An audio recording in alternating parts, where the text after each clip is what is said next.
Sometimes the world just needs a hero to help cut through all the noise. Well, now you have two.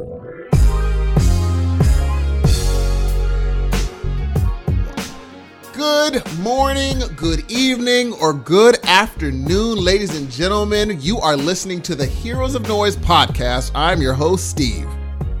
What's the haps, mud flaps? My name is Dan, ready to rock this out for you. Got my little drink ready to go, so my voice is all nice and smooth.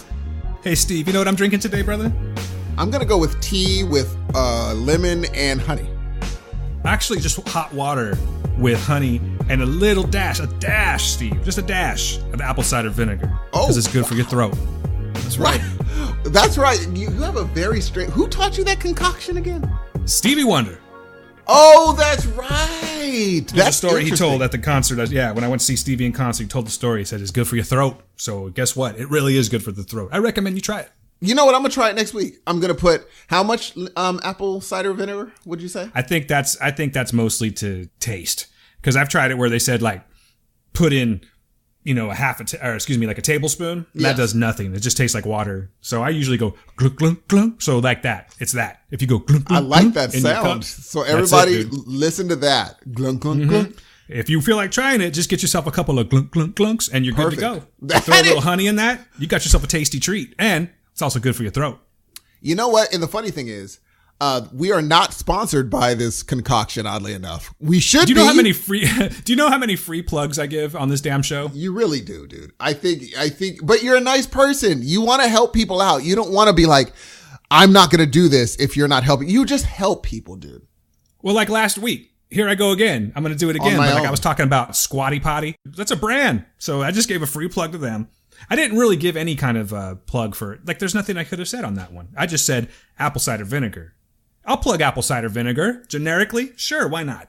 It's good stuff. It's good for your throat. What the hell is that? Is it just normal vinegar? No, I don't think so. It's pretty good. I'm getting used to it. It smells like feet, though. That's the only thing. Okay, what's the difference between, is it just vinegar and you add apple cider and it's now apple cider vinegar?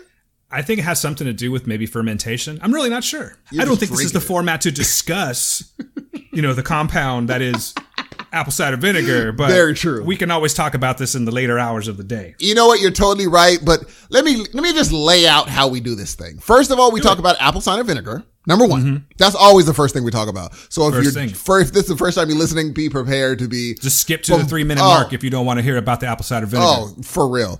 And then we go into a little bit of what are we watching? We go through a listener email, which we got some listener email this week. And then we go through some film or TV news, the likes of which Dan has a lot of today. Oh, be prepared. In the great words of Scar.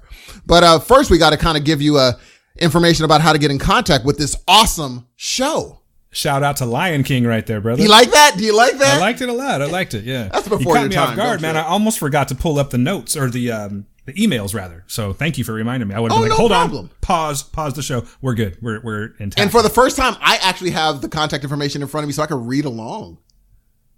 Well, that's your fault, isn't it, Steve Hudson? I like that. You know what? It's my bad. I'm going to take a screenshot. Because somebody may pull me aside during the week and say, hey, how do we get in contact with your podcast? I could be like, just calm down. You just go here and go there and go betwixt the two. Betwixt. I love that, man. I love the word betwixt. You know what I think I'm going to do before I do this contact information? I'm just telling you now. Because I just realized giving the contact info on the pregame, like it's getting long now. Because we have so many things that are, involved with the Heroes. So you just want to do it in the beginning? I'm just going to, no, it's fine. I'm still going to do it, but I think I'm just going to end up condensing everything by just sending everyone to our website. Done. Fair enough? T-1. All right. Yes. All right. Well, then let's cue the music. And hello there, ladies and gentlemen. My name is Dan Ramirez, and boy, do I have some contact information for you. Abridged, no less. So, perhaps you'd like to get a hold of the show. Perhaps you want to see us on Instagram, Facebook, Twitter, any of that.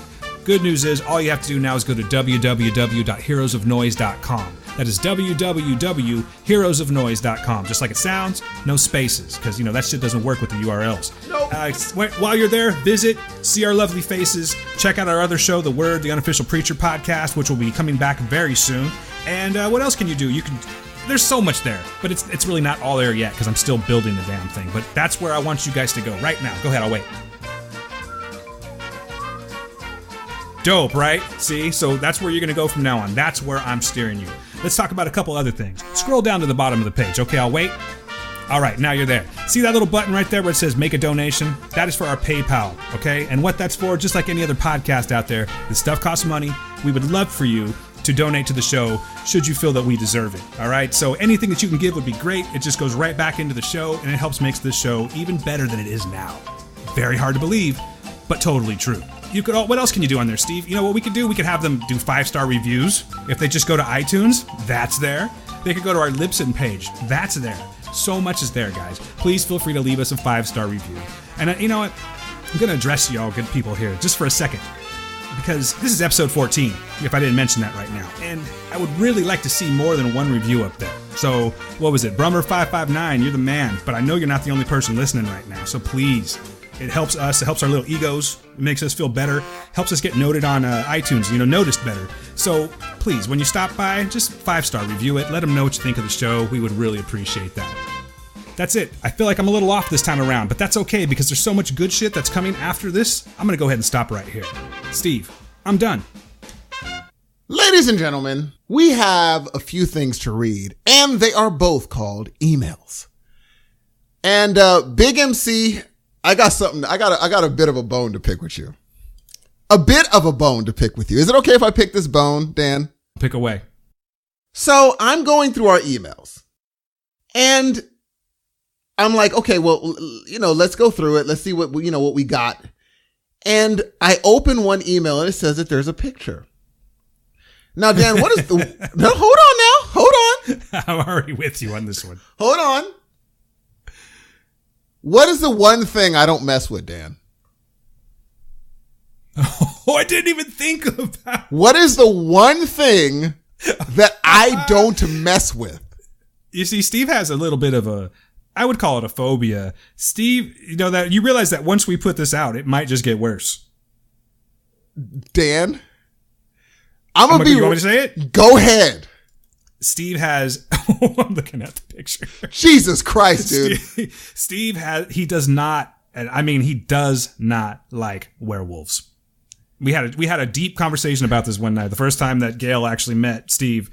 And we asked, we said, what we're getting deep, what scares you? And the very first thing, before I could even get the word "you" out, he says werewolves. So this is like a real deal thing. So I forgot I didn't even put 2 and 2 together, man, when I saw this. So and at with first, the beard, his beard, dude, kind of I don't like it at all. In. Oh, it's hilarious. Okay, here's the thing. So I'm sitting there, I'm like, Big MC, like I'm pumped. I'm pumped to see Big MC, right? I am jazzed to see Mick Ceesay emailed us. And so I'm like, it says, hello, Dan and Steve. Great show number 12. I shall compose some more emails after I listen to show 13, Excelsior. And I'm like, well, and at this point, you see the top of a head. And I'm like, oh, we got a picture of him. Dog. He somehow turned himself into a werewolf thing. Those filters are great. And if you've ever seen the meme on Twitter with someone, their hand over their heart, like, well, I almost did that exact thing. I was like, oh my goodness. I was like, oh. I don't know how I didn't catch this the first time. Here's what I don't like. It's like some weird toothy smile it's doing. Like, we're cool, but I'm going to kill you now. We're cool though. Gee, that is disturbing. I like that the Big MC sends pictures to us, which is great. And guys, if you're listening and you write us, feel free to send us a picture. I would love to see what our listeners look like. I know you're out there, even though you don't write in that much. So major props to the UK for doing their part and corresponding with the show. But so feel free to do that. So did you see the other one that he sent, Steve? About the online course he's taking? No. He sent another one yesterday. It says... Yeah, I don't know. I like it. Keep doing it, Big MC, and just keep doing them differently. I kind of like that there's a bit of mystery here. So the next one says, hello, gentlemen. Thought I'd send you a photo of myself. Do you like it? And then it just says, soon, the Big MC. Do you have that email up? Big MC, see, this is what you should have done first. Send me a good picture. The Big MCZ. It's equally menacing. No, it's not. Because you can't see his eyes. I'm okay with that. First of all, he looks like he's a big dude. I'm thinking big MC, I think you're probably a pretty big guy. He looks like the Punisher. This looks like comic book Punisher style. It's kind of a badass picture. It kind of reminds me of like Sin City or something like that. Kind of does. A little Sin City-esque. A little bit. But, yeah, but still menacing to me. Like, see, like, you would hate to see that wolf come out. Bruh. Actually, I probably would too if it was real. Bruh. But what if you got this picture and all it did say was soon? I'm perfectly Nothing fine else with that. I think I would be a little afraid to leave the house. I'm just saying. Nah, son. So Mixie, you scared me. You scared your boy. So, and I forgive you. I didn't really put two and two together for some reason. I think it's hilarious that have we ever talked about it before? Because, Big MC had to actually catch up. He got turned on by Johnny Bucks. So maybe he caught up. Maybe we mentioned something before. I don't know, but I didn't put two and two together this week, and it's hilarious. It's even more funny now. But do you think that was it just coincidence? I'm thinking it was just coincidence, yeah. Correct me if I'm wrong, but I'm pretty sure. Big MC, I forgive you if it's just coincidence. If not, I must find your fear and tickle said fear. Oh, I will. Guys, I'm just going to put this out right now. If you guys want to send... I'll give you the email one more time. heroesofnoisepodcast@gmail.com. Perhaps you want to send every single picture of a wolf that you can find, werewolves, lotus flowers, anything with tryptophobia. Please send it. Address it to Steve. In fact, I'm going to get him his own. Pretty soon, I think next week we may actually have our own email addresses for @heroesofnoise. And if you do, I promise I will look at it. Even the werewolf one. And I will tell you all the ways that it's spooky online on the podcast. You know what, man? I'm getting a little jealous here. Like all these emails all kind of tie with you. I'm a little jealous right now. Yeah, because they love your boy. Wait a minute. Don't say Big MC was not trying to show love. That was not what he was doing. I think it was tough love. Okay, maybe. He's like, look, man, you got to deal with this. And how about a smiley wolf to help you? I don't like... No, the smiley wolf with the wink. Oh, hell no. Hell no. Wolves don't wink, homie. That junk is some spooky junk. No, honestly, I'm looking at these emails, man. I'm thinking that these are all mostly for you, so you're getting love. I'm getting some love, Jay. I'm getting some love. Although I would like to, just to bring it back again. Last week, we did get an email that was addressed to Dan and Co. So I guess that's a little bit of love for me. That's a little bit of love. But listen to this. Like, I got another one for you right here from the one and only Johnny Bucks. May I read it to you? Yes. I'm glad that you addressed this, Johnny, because we asked you to, and thank you for this, because I was starting to get a little uncomfortable on the show. So this is definitely going to you. It says, all right, geezer, talking about Steve, says, please continue to do your English accent. I agree that your podcast should be completely unrestrained. Although, after the poop discussion, I guess anything goes. Regarding bass players, Jocko is indisputably the man. But from your position of learning bass, your guy has to be James Jamerson. For everyday bass playing, guys, if you're an aspiring bass player, listen up. For everyday bass playing, the stuff you'll get from learning Jamerson lines is indispensable. Jocko was unique and has to be studied too, but his music and style are more specialized. The Jamerson stuff, you can go a lot of the time, even outside of his genre. It's kind of all-purpose information. Jocko cited Jamerson as his guy. Get the Standing in the Showers of Motown book and you won't regret it. Do you have that book, Steve? I don't, but I watched the documentary. I'm going to buy it. Yeah. I'm going to buy it.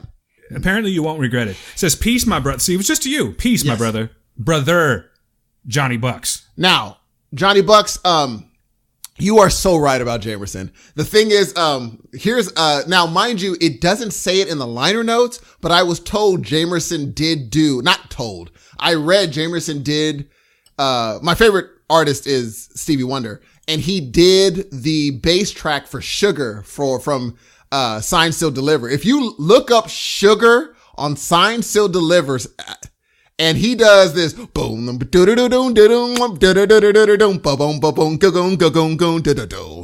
killing. So please check it out. I will be checking out Jamerson even more now, and I will be buying that book, Johnny Bucks. Thank you so very much. Hey, real quick before we continue, I just wanted to address Mr. Bucks and the Big MC. I mentioned this last week, and honestly, we're going to do this probably later this evening. We're sound checking. So we're trying to get everything ready so that way we can do the show via Skype, which is not how we normally do it. But we want to be able to add listeners, incorporate them into the show and make it more interesting.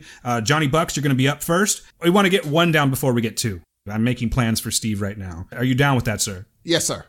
All right, cool. So we're gonna sound check this week, and I'm just letting you know right now, Johnny. I'm gonna reach out to you via email, even though you like Steve better. That's okay. That's all right. But we're gonna go. I'm gonna be the one doing all this work, but that's cool. So that's all right. I'm just letting you know that. But I'm doing it all for you, Johnny. Just doing it all for you is what I'm saying. Yeah. But anyway, in all seriousness, we're gonna set this up. And I'm going to be reaching out to you very soon. Guys, our first guest on the show will be Johnny Bucks, excluding my friend Mike, who he did the co-host with me. So anyway. Now we did get another email from Johnny Bucks. You ready? Kick it out. Johnny Bucks says, "Hello, chaps.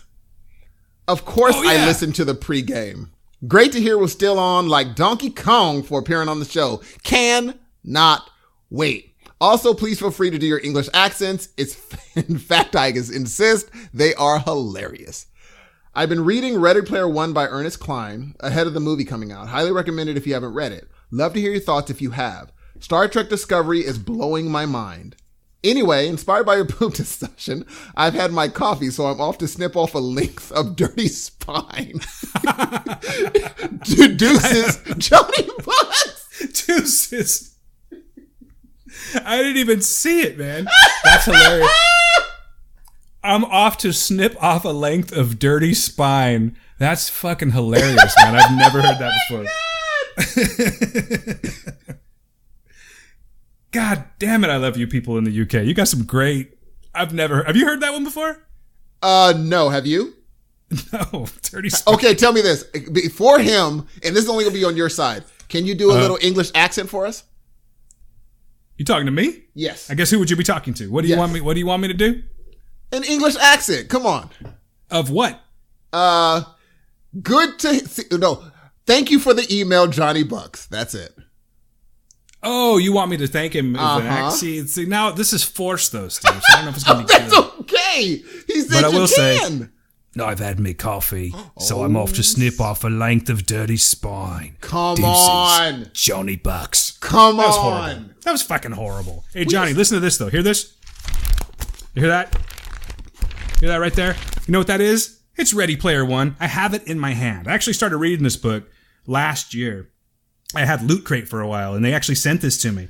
And I got about halfway through it. There's nothing wrong with it. I stopped for reasons I cannot remember. I think it probably had 100% to do with the job. Okay. But I like it. I think it's very good. I'm looking forward to the movie, and I am going to reread it just so I can be up on it. So I can be that guy that's like, yeah, that didn't happen in the book. You are going to be that guy. Dude, we are those fucking guys. We have a show. We have a show. We have an entire other podcast where we do this. You are totally right, G. I didn't think about that. The hypocrisy knows no bounds. That's true.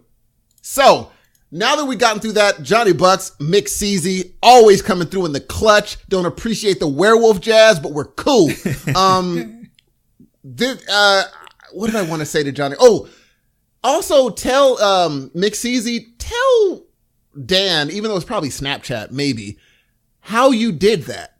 I don't even know. Is that a Snapchat filter? It's just some filter. Maybe. You know what? I bet you it's a Facebook filter. Facebook filter? Facebook has filters now. Yeah. Really?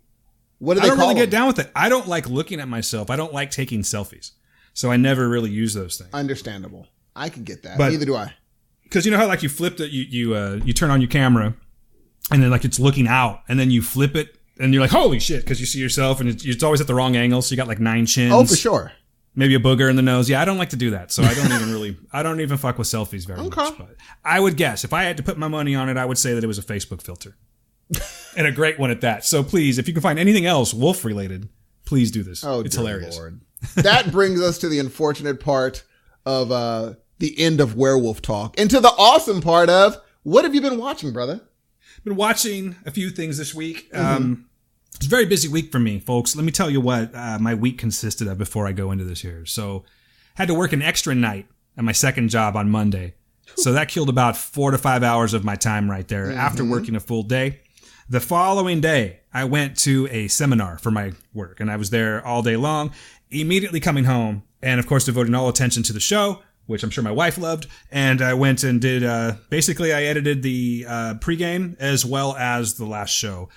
That was Tuesday and Wednesday for me because I'm a little bit of an anal freak. And then after that, I went back to work again. So it's been a little bit of a week for me where I haven't had a lot of chance, but not to fear because I know how to get shit done. Let's do it. So what I'll be talking about this week is a few things here. I got a few things to talk about. Okay. Number one, Steve, I don't know if you've seen the commercial for this, but I find it to be interesting so far. I was really interesting when it was going down and unfortunate. I watched the premiere episode of the miniseries Waco on the Paramount channel. Have you heard about this? I have. I saw that. I did see that. Yeah, man. It was not bad for an opener so far. I'm into it regardless just because I find the whole thing super interesting. I also call this television show, we are going to make Taylor Kitsch a star regardless of what you want. That's what I call it. You know, I was looking him up. I was going to give off the cast. Let me do that first, but then we'll get back to him, okay? Yes, please. Basically, this is based on the Branch Davidian Waco compound seizure that happened where all went bad and the thing ended up burning to the ground. I don't know how many people were dead. It's not a news show we're having here. This is we're talking about a TV show, but it's real, based on a real thing. Stars Taylor Kitsch as David Koresh. We have the talented and very scary Michael Shannon playing an FBI negotiator by the name of Gary Nosner. Mm-hmm. I imagine he's the real person. It also stars Andrea Riseborough as Judy Snyder. But then there's some familiar ones here. There's a bunch of people. Rory Culkin is in it. A Culkin brother. Okay. I'm looking at this guy. He plays a guy named David Thibodeau. And I want to see where he goes, right? But with this here. But I was looking at him for a while. I'm like, who the hell is that? And then it just struck me. He's a Culkin. You know how the Culkins, they kind of narrow out after a while? They all have a look, dude. They narrow out a little bit, but he's definitely a Culkin. So Rory's in it. And then who else? We got Melissa Benoist, who plays Supergirl. Oh, wow. She's great. Yeah, she plays one of David's wives, Rachel Koresh. And anything she's in, I always like. I think she's great. I've liked her. When was the first time I saw her? I think it was Whiplash. And she was great in that one, too. Oh, yeah, that's right. She was in Whiplash. Yeah, it was only the premiere episode, but right at the end of the episode, who looks out the window? I imagine he's probably FBI or someone that's spying on the compound. John Leguizamo was there. Oh, snap. Yeah, it's Robert Rodriguez. So I'm trying to think if there's anyone else right offhand. It's a big cast, and this is going to go over, I think it's the course of 6 episodes weekly on the Paramount channel. I recommend watching this. I think it's good. It's well written. It wasn't cheesy at all. Okay. Obviously, it doesn't end very well. But if you're interested in, like, I don't know, I guess that's true crime, or I'm very fascinated with cults. Okay. Like, that whole mentality just makes me really just pay attention completely. Even as far as, like, say, Scientology or something like that, Steve, which I consider a humongous cult. Yes. But very interesting. It attracts my attention. So I sat down this morning. I got up nice and early and I watched it. And I can tell you that I wholeheartedly enjoy it. I can't wait for the next episode. It's definitely not going to be a no frills, fun, zany type of time. But if you're interested in history and things that have happened, in the world that are kind of fucked up and true, that's definitely the way to go. Okay. Let's get back to this whole Taylor Kitsch thing, man. Let's talk about that. I have a feeling you don't like him. I do like him. It's just very rarely do I see someone kind of fall flat and continue getting chances. What did he fall flat in? I'm looking at his credits right now. From Mars? That was him? John. Yes. John Carter. Yeah, that's him, dog. Oh, okay. Yeah. He was also in Wolverine, the Origins, X-Men Origins Wolverine, but I don't remember him from that. I don't remember him from that, but that's another fall. The only thing, he was great at the American Assassin. He was fantastic. True Detective he's been in. Friday Night Lights. Now that's the one. That's the one that kicked him off because that was a great show. That kind of propelled him into the stratosphere. What an amazing show that was. But it's like he gets shots, but it just never happens for him. It just doesn't. And he has the look. He's a good looking guy. He looks nothing like his true self in this movie. I actually thought he was Timothy Elephant when I first looked at him there. He has like a mullet going on and a beard and glasses. And he kind of I don't know, maybe I'm wrong, but I think he resembles Timothy Elephant. He was in a few movies where, look, this can be the one that actually propels him. Because they weren't bad. They literally were not bad. It's just he won't get it's like almost people are like, to Savages. He was in Savages, and Savages was good. Did you see Savages? I did not see Savages. That was a good movie, dude. But the one season he was in True Detectives wasn't good. John Carter wasn't good. It's like he's just been kicked in the teeth, man. American Assassin was great. Eat, though. I mean, good for him for attempting it, though. I mean, I could only imagine being in that situation of having to act and just taking roles that maybe you're not entirely sure of. Then again, maybe he was completely sold that John Carter was going to be this amazing thing. You know, it's comic based. The timing was kind of right. Oh, maybe it was right. It could have been great. I heard the source material was amazing. Yeah, that's what I heard too. I have not read it personally, but I have heard that it's good. But he fell into the Pluto Nash thing. Where damn, you went Pluto Nash. It could have been good. It could have been good. Pluto Nash, man, that was a good pull right there. Well, the thing is, on paper, Pluto Nash seems like a hit. On paper. But then put into actuality, it's like, oh, well, then again, it could have even still been a hit if someone would have done it right. You know what I'm saying? But Taylor Kitsch, if he would have done it later on in his career and done a bunch of kind of flops, he still would have been okay. But since it was the first, I mean, like right out of the gate after Friday Night Lights, he was kind of doing okay stuff. You can't do that. I don't think. But they keep giving him shots. They keep giving him shots. Hollywood believes in this kid. Or his agent is a genius. Maybe he's going to be a huge star one day. Maybe it's just, it only takes one to just blow you up. But he's had a few. Well, this isn't the one. Maybe it's right around the corner. Maybe Waco will be the springboard. You know what I'm saying? Come on, dog. It's possible, dude. I'm pushing for him. Why you gotta be such a pessimist, man? I thought he was, like I said, I'm always going to pull from Saturday Night Lights. I'm always going to pull for anybody from that show. Because it was a great, amazing, it's one of my favorite all-time shows. I got to give that some love one of these days. I never watched it. Can't believe you haven't watched that since the show. Anyway, what else you been watching, brother? What else? Let's see. Oh, by the way, though, I think that he does a very good job in this. So far, so good. It's, it's a mini series, so you're only getting bits and pieces of it at a time. But so far, so good. I highly recommend you guys check it out. It seems very interesting, and awesome. I think kind of know what's going to happen. So it ain't the happiest story. In the world, no spoilers for real life. No spoilers in real life, but check it out, guys. I think you'll like it. Up next. Now, Steve, let me backtrack just a second about 7 days ago when I kind of went on a bit of a rant. Yeah, I went on a rant and I was talking about how I was really, really pissed off at the open house, if you'll recall. And what made me so upset with this movie was the poor ending that it had, right? Mm-hmm. So here I am thinking that won't happen again. Not in a week's time. Nah. It happened again, but I'm going to be nicer this time. I'm just going to go through it, all right? Yes. So the next thing up that I'm talking about that I've seen is a movie called Downsizing with Mr. Matt Damon. Have you heard of this one, sir? Of course you have. I have heard of this one, and I think the theory of it is sound. I look forward to you explaining what you liked and what you didn't like about it, because I think when I read the synopsis, I was like, that's interesting. Matter of fact, I think it was one of the first things that I talked about on the show was that I saw this trailer for Downsizing and it seemed really interesting. And you're right. The concept's great.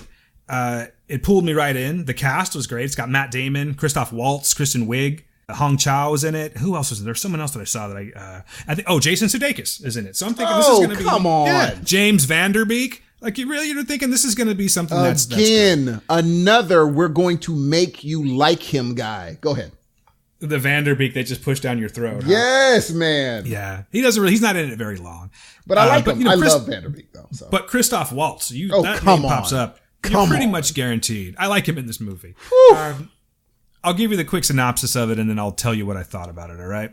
Hit me. So basically, it's per IMDb. It says a social satire in which a man realizes he would have a better life if he were to shrink himself to 5 inches tall, allowing him to live in the wealth and splendor. Okay, so that's very vague. Basically, what the movie is about, without giving you any spoilers, is, there's a company that was from, I believe it was they were Norwegian. That's right. And they came up with this concept of being able to downsize, as they called it, and shrink the population down for the purposes of preserving the world. That's what it's about, bro. And, 10 years down the line, they get it right and they end up being able to transfer this awesome, if you will, or scary or controversial process to humans. And in turn, they end up making this place called, I believe it was called Leisureland, if I'm not mistaken. Clever. And so like what it equates to basically is like you're not really using any energy. $1 is like $1,000. So you can just live this great life. And, you're not really hurting the world at all. So I'm thinking this is cool. I'm into it, So without giving you the whole thing, Matt Damon is married to Kristen Wiig and they decide to go on this adventure together. Little shenanigans gets involved and Matt ends up on his own. And this is basically his journey. He held my interest, I'll say that. And then towards the end, it started to kind of fizzle out a little bit. And I'll just tell you, I didn't really like the way that this movie went. I didn't like the direction that it ended up going. I think that it left a lot of open-ended questions that I had. And it was just another one of those movies that just stopped abruptly. I was sitting there watching it with my wife. We looked at each other like, that's it? And yes, that was it. It's not to say that I don't recommend that you see this movie. I think you should. I mean, it's if it's on, man, and you're just chilling on the couch, watch it. It's not going to be that bad, but just know that it's the payoff. It left a lot to be desired. And I think that's pretty much what they said, like user reviews and critics. It didn't really pop like I think they were expecting it to. It was a very original idea, but it was just not executed properly. But that's just my opinion. You might end up going into this and liking it, dude. So give it a shot. It's just that I was very limited on what I got to watch this week, and that was one of them. And I had to at least contribute to the show, my brother. So that's number 2 right there. I'm going to go ahead and give Downsizing. I'll give it a C, though I give the ending a D-. So in other words, Dan's saying to go see it. You see what I did there, Dan? Yeah, I did. Okay. Yeah. Why'd you do that? No, I'm just playing. I was doing fine, Steve. Let me do my thing. Okay, go ahead. I'm just playing. Just playing, bro. You know what I'm saying? No, man, come on. This show's all about you. I mean, no, I just had to say. No, it is because like our listeners write in just to you. So I assume to scare me. That's awesome. So you say whatever awesome. you want. Scare me all you want, listeners. Appreciate it, werewolf people. I don't want to guilt you into writing me, but I'm lonely. That's all I'm saying. So send him maggots. He hates them, and snakes. Snakes and maggots coming out of holes. Okay. You know what? Touche. You're right. I do not like the snakes. But I'll move along. Coming up next, man, is another movie that I saw, and I just watched this one this morning too. And guess what? I didn't. I was highly disappointed. Really? I'm cursed this week, dude. I'm cursed with movies with bad endings over the last 7 days. Are you just grumpy? Maybe you've been watching them in a bad mood, G. No, if you compare to what I was saying last week about the open house, I feel like I was harsh. I feel like I was harsh on them, to be honest with you. A little out of character for me. And now you're like, you're done with these endings. You're done. I just want to have a movie that just takes me all the way through. And I'm like, damn, that was pretty good. That was entertaining at the very. Okay, so the next movie that I'm going to talk about, like I wasn't even expecting this movie to be a blockbuster or one that changes my life, but I did find it entertaining as hell up until the very end. And the movie that I'm talking about is something that you can find on Amazon Prime, and it's called Mom and Dad, and it stars Nicolas Cage and Selma Blair. Have you heard anything about this one, dude? You sent me the trailer, and I was Nicolas Cage acting crazy you can't lose. You can't. This is Nicolas Cage doing Nicolas Cage at his finest. I'll say that. I love it. Kind of falls under a horror thriller genre. Storyline is a teenage girl and her little brother must survive a wild 24 hours during which a mass hysteria of unknown origins causes parents to turn violently on their own kids. So I'm going to just go ahead and spring off of that storyline that I just read to you right now, okay? First of all, the 24 hours thing never really gets brought up in the movie. It again leaves it very open-ended. But what I like in this movie too, the guys think of it this way. It's like a virus movie or a zombie movie. It's like the parents are going crazy. They're running rapidly after their kids and killing them violently in some of the most creative ways I could tell you to. I'm not saying that you should just watch a movie because, it has a bunch of people killing their kids, but it's pretty goddamn funny and creative at that. And I think that this is definitely something that's worth watching, with the caveat that you may be a little disappointed in the end. And I don't know, man, maybe I'm just being hard on them now or something like that. But compared to the amazing movies that we have been watching over the last month or so, Shape of Water, you can pretty much take that. Now, don't get me wrong, dude. I know it's not the same thing, but I've just been watching all of these amazing movies. And then maybe that's what it is. And then I went to Downsizing and to, the open house and Mom and Dad. So maybe I need to lower my standards a little bit. Molly's Game. Come on. You know what I'm saying? That's movies. true. And you know what? This idea has been done by Cooties. Because Cooties was Cooties was great. Yeah, and I the loved kids Cooties. were crazy. So they kind of did it and just reversed it. But that movie had a great ending. See? But the theme, though, the idea has been, even though they could say, well, no, this time it's the parents. I think it would have been really dope if it was Cooties 2 and this is the theme. It could have been. That would have been interesting, G. Definitely could have been a sequel on that. But Cooties. Now that's a damn movie. Yes, it was compared to Cooties. This one does not hold up, but it's still worth watching. That's a better. So you're saying even compared to Cooties, I'm not, because I really dug Cooties, but then I like Elijah Wood, so it's kind of cheating. Yeah, and so you're saying this is nowhere in the same compared to Cooties. It's just not a good movie. No, honestly, I think it would be a great companion to Cooties. It's just the ending. That's the only thing. It's the ending. I don't want to give it away. I was so mad at the open house that I straight up spoiled that movie completely. Well, yeah. And I don't want you guys to think that you shouldn't watch this here. If you're into an entertaining movie and it's like that type of a genre, that's something that you could appreciate, watch it. I'm just saying that you may be a little disappointed in the ending. But I'm going to go ahead and give this one, I'm going to give this a high C. Okay. A high C, because it was very entertaining. And like you said, it's Nicolas Cage doing the best Nicolas Cage. That's Phil. You're saying, oh, hi, see this. Is that what you're saying, Dan? I'm saying go ahead and, I almost bought into that shit and realized what you're doing there, man. Puncast. Welcome to Puncast, everybody. Gee, your was so genuine. I know. I was really about to like go deep right there. You know, Steve, that's not what I would say. And I realized that you're just doing a stupid. Yeah. My man. You should definitely put a meow. You caught me slipping. You have never ugged at me like that before in your life, G. That was a true one. That was a real, yes. Ugh, indeed. But I'm going to peep it. I want to, because I think I'm going to like it more than you. Only because Nicolas Cage. Here's my issue, though. I'm worried now. When you said they don't come back around to that 24 hours, in my brain, it shows it wearing off and them surviving the 24 hours. That in my head is what happens. I would like to talk about the ending with you once you finally see it, because maybe that's where it was going. No. I'm really like, because I literally just like stopped watching this movie. Okay. When we started recording. Okay. And, so, I'm still processing it, but maybe it did kind of show like a little bit of resolution. There was one part where someone had, and I'm borrowing an Alcoholic Anonymous term, someone had a bit of a moment of clarity.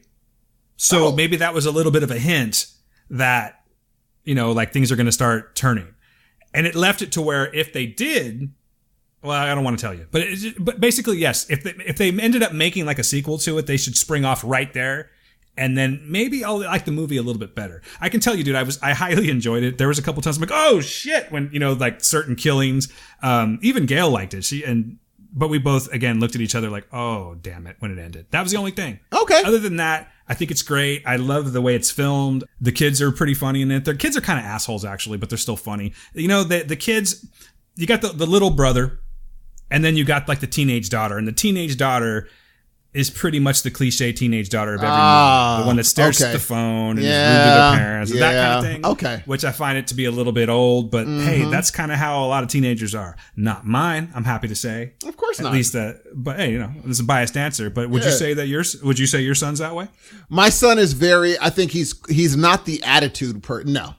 He's not my kids don't have attitude. No. They don't have attitude. Okay. See, welcome to Doing It Right with Steve and Dan. There we go. And this is an episode about parenting. But are you telling people to see this? I am going to tell you to see it, but I'm going to tell you to see it with just a hint of caution. That's all I'm saying. You may end up disagreeing with me completely. I'm telling you personally, I felt the ending was a little bit weak. Fair. But that's not to say that the rest of the movie wasn't highly entertaining. Totally fair. Take that as you will. I would actually sit and watch this one again, and I might just do that to see if there's something that I missed regarding that 24 hours, or maybe I can find like, oh, okay, I see what they did there. It's very possible that I can do that. Totally fair. Cool. Yeah. And then other than that, man, there's no more viewing. Mm-hmm. But last night I actually got out with my lovely bride. And this might sound extremely nerdy, but we went out on a date, right? And the date consisted of a little bit of dinner, a couple other stops here and there, which you don't need to know all that. Mm-hmm. But we did get into we actually went to the comic shop, man. My lady loves to go to the comic shop. Come How on, fucking wonderful is that? Come on. Yeah, man, I love her. She's great. And, you know, she allows me to be the geek that I want to be. While I was there, she didn't pick anything up, but I did. I picked up a few things last night. The one that I started reading first, though, we're getting back to somebody that we've talked about before, another great writer. And you may recall us talking about God Country a million years ago. I loved that. I know you did, too. I think you turned that on to Big Mike Bruno, right? Oh, he loved it.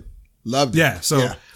Guys, seriously, the person I'm talking about is Donny Cates. He's a fantastic author. He's got several other ones. I just got one called Redneck that's out, and I bought that one too last night digitally because I didn't have it, and I wanted to, you know, get down with it. But the one that I'm talking about right now is called The Ghost Fleet. And dude, I texted you last night after reading about 30 pages of it. Let me tell you what this one's about. It says, when you need to transport the world's most valuable, dangerous, or secretive cargo, you don't call just any trucking service. You call the Ghost Fleet.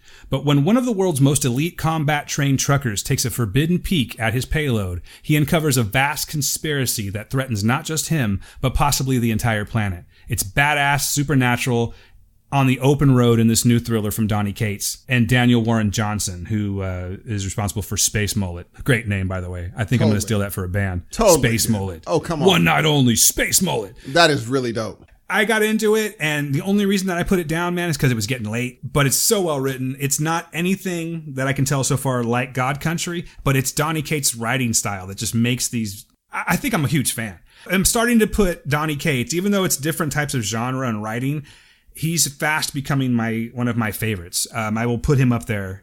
I'm going to go ahead and say it. I will put, for me, personally speaking, I will put him up there with the likes of Garth Ennis. Wow. That's saying something, right? What you say? Wow. Wow. Yeah, man. And I'm going to stand by that statement, too. Donny Cates is the shit. I'm going to WonderCon this year, and I'm so hoping that he's there. I have no idea if he's going to be. I actually went to the WonderCon website and looked real quick. I didn't see him on there, so it's probably a shot in the dark. But if he shows up, I'm fanboying, man, because this dude he's awesome. And he's definitely up there with my top writers right now. Nice. So whereas the other one, you weren't really sure what I was saying, like, are you recommending it? I am fully recommending that you guys go to your local comic shop, wherever you get your digital comics, and just go look under Donny Cates and then just buy all that shit. Because I'm telling you right now, even though I haven't finished this one yet, it's already greater than some of the other things that I've read in a while. Okay. That's Ghost Fleet. Check that shit out. Dope. I also, now I haven't started reading this yet, man, but I did pick up Black Lightning Year 1. Oh, nice. I had to, man. I had to check it out and see. Nice. And then what else did I get? Oh, yeah, that's right. And then I also bought Redneck. So I've got some reading to do this week. I can't wait to hear what the culmination of this reading is. It's going to be good. Man, and you know what's going to happen is I'm just going to flip these over to you as soon as I'm done. So you know you got gifts coming at you this week. What? Okay, maybe not gifts. I'm going to loan you some books. Okay, there we go. I still got a couple of yours, too, by the way. I still have to get through Lock and Key. Take your time. Oh, which reminds me, which we're going to get to that with news. I just added a little bit of news to the news that hasn't been said yet. I may actually switch a couple of things out because I got good things to talk about that I completely forgot. Oh, I can't wait. Neither can the listener. To hear that anticipation, the tongue is wagging. Yes, I've got things to say this week, folks. You can't say the tongue is wagging after Mick C sends me a werewolf picture. The tongue is wagging, waiting for your death, Steve. Your impending doom. Jeez Louise, dude. God. Other than that, bro, that's really all I've done this week. It's a bit of a lackluster gathering of materials for me compared to what I normally do. But, you know, we had a show to do and I had to produce. So that's what I'm into. How about you, Steve? I guess the only thing I really am going to talk about today is the Monster Project. The Monster Project is directed by Victor Mathieu. I don't know how to pronounce that. It's M-A-T-T-H or M-A-T-H-I-E-U. Is it Matthew? Could be. It could be, right? Only saying could be because you broke up. And I just heard you go, is it Matthew? Yeah, is it Matthew? M-A-T-H-I-E-U. I'm not sure. No, it probably is French or something. I don't know. But yes, I would say Matthew. So it's about what happens is they're up and coming filmmakers. They have this web series. And finally they said, why don't they have a horror web series where they, you know how they look for supernatural things on these shows. They said, hey, why don't we try to find real actual monsters? And so they put out a Craigslist ad saying, if you're a real monster, if you're a werewolf, if you're a vampire, if you're a zombie or whatever you are, come so that we can interview you, thinking it's all a joke. and I will leave it there. You just tickled an ass with a feather, and there's no payoff there. Something. Give me something, Hudson. Jeez Louise. Jeez Louise, Dan. Lord have mercy. Is it a found footage? Is it like a found footage? It is found footage. It's found footage. Where does it take place? It's in okay, here we go. They go into a deserted area, maybe like a desert, and it takes place in like a house in the middle of nowhere. Is it a movie? Yes. Okay. Is it one of those movies where everything's sort of shot in one setting? Totally. And it's from different people. They all have like GoPro. Okay. So it's from different people's point of view. Like if something's chasing them and it goes around the corner, the person they're chasing looks back. The person that's chasing looks back, and now you're following it from their point of view. I'm not going to spoil it. Okay. Can I at least ask you this question? Please. Is there a werewolf? Bruh. Yes, that means yes. Bruh. Bruh.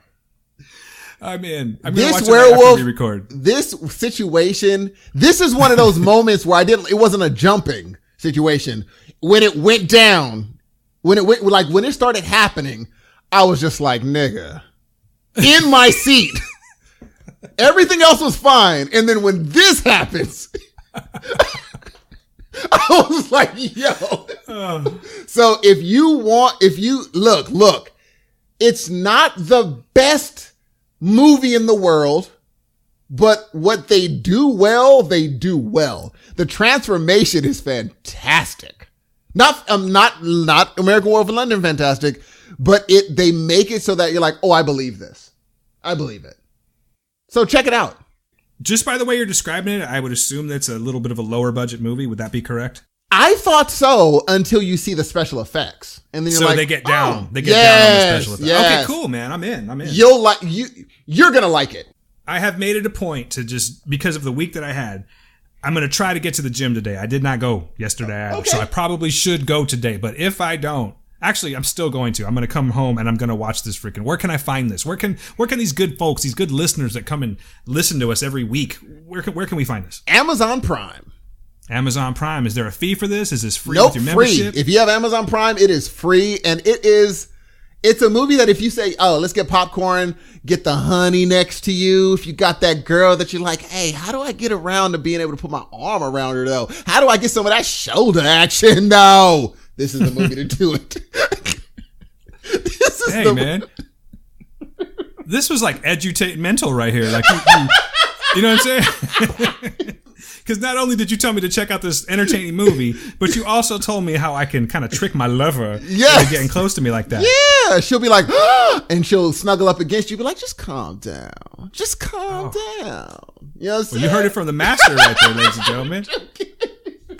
I think that this is the podcast that is just, it's a gift that keeps on giving today. Yes. And it's all courtesy of the one and only Steve Hudson. So yeah, like if edutainment at its no finest. question. Just cue the music and you'll be like, hey, I was thinking about, hey, what should we watch? And you'll be like, I was thinking about watching a scary movie. She's gonna be like, I don't really like scary movies. You'll be like, hey. I'm right next to you. If you get scared, just slide on over. Game over, man. Thank you for that. I feel like I've gained something today, folks. I don't know about you. God. Anyway, what else you been reading? It's my turn. That's it. Like everything else is not worth, like I got into Agents of S.H.I.E.L.D. I'm not ready to talk about it yet. Too soon? Yeah, because I don't know if it's good yet. I don't know. I just keep watching it.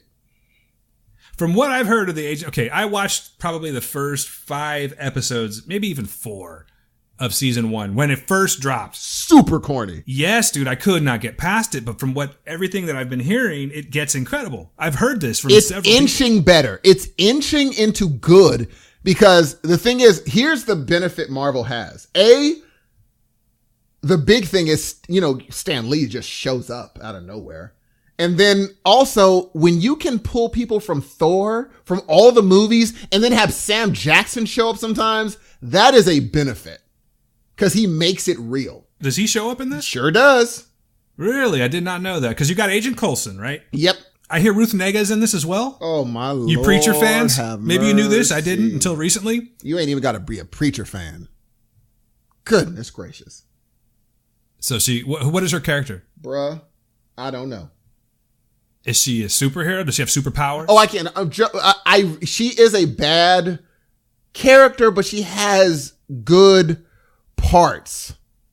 So we got Ruth Negga as a villain in a superhero show. And she doesn't even seem villainous. Yeah, she doesn't seem very villainous. She's on the wrong side, for sure.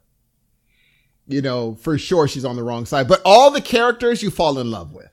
She was able to win us over as a different, completely 180 version of Tulip from Preacher. Oh. If she can do that, she's great. Then I'm sure she can do a whole lot more. So I'm gonna have to check her out, man. When I didn't know she was in it. Oh yeah, when I go deeper, we will bring it back up.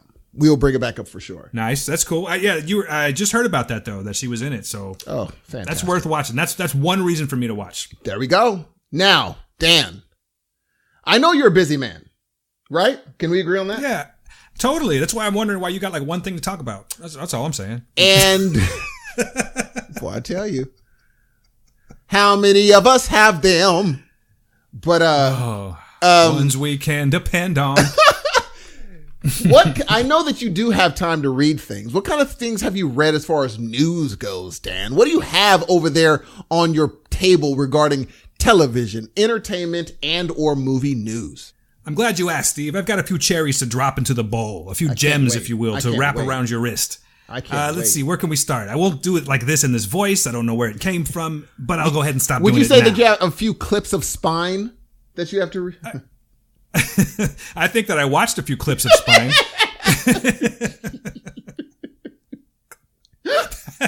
I love that, man.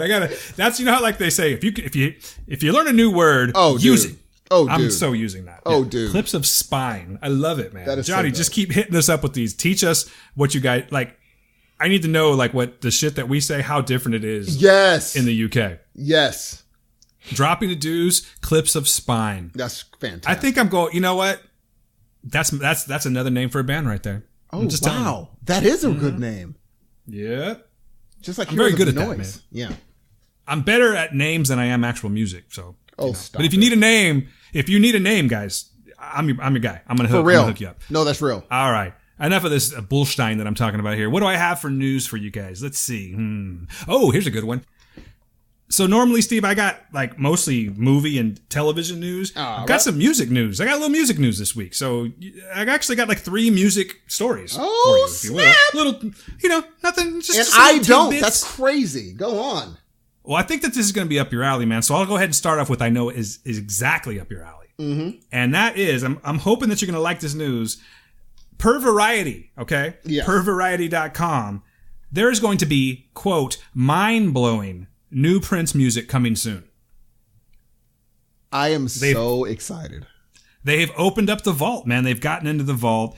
From what I understand, and you probably would be a better person to really wax about Prince, but as we both know, and as I'm sure a lot of people know out there was this whole untouched vault of years and years and years of music that he's had that's never been released. Stuff that's probably, I'm wondering if there's stuff that's like more dope than his most popular music. That's just for sure. There. For sure. Just outtakes or just jam sessions or something like that. But estate advisor Troy Carter tells Variety, although he declined to specify any further details about the recording, previously unreleased Prince music is coming soon. I'm so excited about this, man, because I was so sad when Prince died. I mean, it was something that just shouldn't have happened. Unfortunately, the drugs got him, at least that one time. It was just an accidental overdose type of thing. But this man, I'm not even sure he had done all of his greatest work yet. Would you agree? I don't think so. Because I really don't. I mean, you remember they, have you heard his recent one that they released called Stare? No. When was that? When did that come out? It came out. My son hit me to it. He's like, "Oh, check out this new Spotify song called Stare that came out." Your son caught you slipping? G. Damn. Uh-oh. It's happening. And I listened to Stare and I was like, man, if this ain't Prince. If this ain't freaking Prince, G. Dang. He is so missed, bruh. Hey, I just learned something, man. It says the contents of Prince's vast vault of unreleased music were moved to a climate-controlled Los Angeles storage facility from the Paisley Park compound. Yes, it was. They did that last year because they were finding that some of the tapes were becoming deteriorated. Yes. So they're probably up there in the labs just like remastering and trying to save what they could. Oh, hopefully none of the good stuff got deteriorated. Well, see, all of his friends, close friends, said he would never want those released. He said because most of the things that are in the vault are like something that he started and maybe didn't put the finishing touches on and didn't really want released. And so he put them in the vault. He's like, if he wanted them released, he would take them out, mess around with them and release them. He's like, there's a reason you don't ever want some things released. Some things aren't ready. Some things aren't there. So why even taint the song? Like this is not how Prince wanted you to hear it. Well, I mean, he was Prince and he had high standards, and you know what? It's not like, you know what, Prince, you don't know what you're talking about. He knew. What I mean? He's like, they will like it if I do this. And he was right. He was absolutely right. There will never, ever be another Prince. But I can't wait for this new music, though, too. Yeah. I thought of you as soon as I saw that, man. I was going to call you. You know what? I'm going to go ahead and save this for the news. Oh, so, it's going to be so happy? Good. Did I make you happy today? You did. Thank you. All right, man. I'll do what I can for you. I'm hoping that this next one is going to be exciting for you. I mean, the talent is clearly there, but I'm curious to see if the casting and the choices made were like, you know, something that you would agree with here. What I'm talking about, again, coming from Variety, Jennifer Hudson, Steve, is set to play Aretha Franklin in an upcoming biopic. Thoughts? I mean, look, that's the person that could do it. I mean, it's going to be impossible to get a satisfactory artist to do Aretha. But if you're going to get somebody, I guess Jennifer Hudson's the closest you got. That's it. I mean, she can belt it. She can belt it. She can do it. I don't know. She's wasn't she in Dreamgirls? Oh, she killed it in Dreamgirls. Yeah, she killed it, right? So her acting chops are okay. This could be a good thing. It says MGM has acquired the rights to develop an Aretha Franklin biopic and signed Jennifer Hudson to portray Franklin in the entitled project. Scott Bernstein, who did Straight Outta Compton, and music producer Harvey Mason are attached as producers. Mason was a producer on the Sing and Pitch Perfect 2 soundtracks. I'm not going to hold that against him, but the casting of Hudson won an Oscar. I'm just kidding. For real. No, for real. But, you know, it is what it is. I could just go on and just read the article, but I'm not a plagiarist, man, and I'm not going to, you know, I'm borrowing from Variety. Variety, thank you very much for allowing me to give you this wonderful news article. I can tell you this. I'm excited to see it. When I was in New York on this trip, like one of my only trips I've ever taken back in 2009, we were just mere days away. We walked by Radio City Music Hall, and Aretha was playing there like the day after we left. If we were there, I would have so paid. I would have so paid to see her, because that's just legend right there, man. You know how I am. I like to collect the concerts. Yes. And the performances. So that would have been right up there with seeing Nina Simone, which I was lucky enough to see. Stevie Wonder.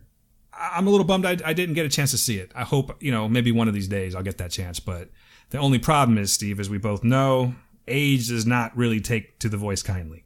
I mean, but Aretha, though. It's Aretha. I mean, I think I would just see Aretha for the fact of seeing Aretha and saying that I was able to see her. Again, collecting the concert experience. But I would have rather seen her in 2009, say, than next year.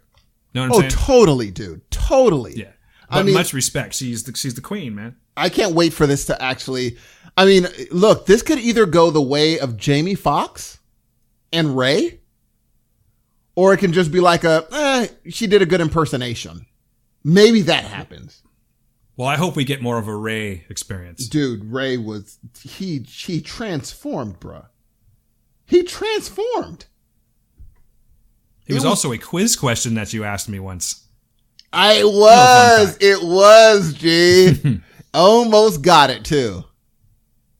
Let's give Aretha some of her credits, though, here. It says Franklin has won 17, count them, 17 Grammy Awards. That's crazy. Starting with Respect in 1968 and Chain of Fools in 1969. That's crazy. She was given the Presidential Medal of Freedom from President Obama, who said of Franklin, nobody embodies more fully the connection between the African-American spiritual, the blues, R&B, rock and roll, the way that hardship and sorrow were transformed into something full of beauty and vitality and hope. I hope that I gave that quote. Crazy. I hope I gave that quote enough, meaning to it, because, it's really hard to emulate when Obama speaks. But anyway, sorry about that. Just I got a little misty thinking about Obama there for a second, ladies and gentlemen. Sorry about that. But yeah, that's it, man. I'm actually excited to see this. I'm going to check it out. Will you? I'm sure you will. Of course, dude. So we were talking about how she won those 17 Grammys. I'm going to go ahead and segue this because, why not?